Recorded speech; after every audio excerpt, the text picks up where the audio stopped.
Ranalar içinde bilimdektir güzel yar yok.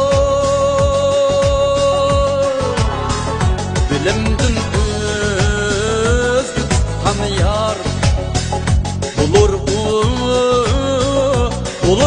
gayda var yok.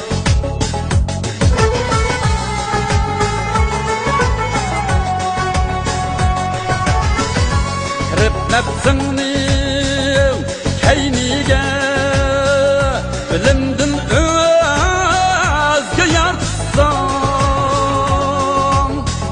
dişinga gel sübürgüller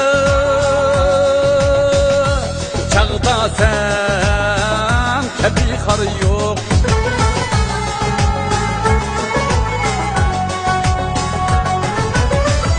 Faragat sen asla bilimdin özgü yatma. Senin kadrin saklaşta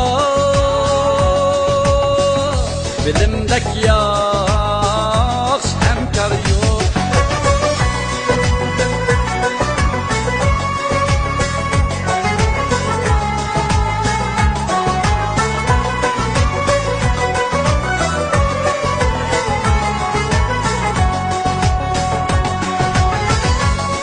Kaşlı bulunayla sana bir neçkin hemrah.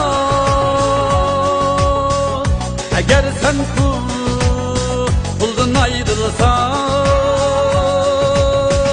şu an taşlar hiç arı yok.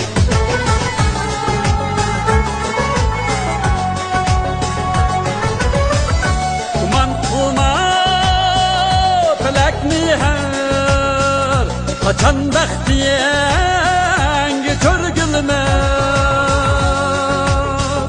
Bugün bayya etsendeki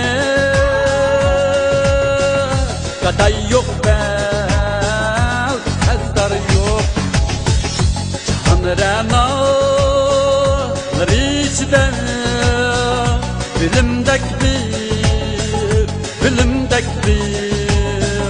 güzel yar yok.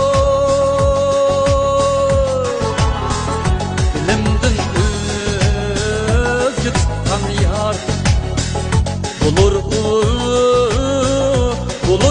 gayda var yok. Bilimdek yaxşı hemkar yok. Bilimdektir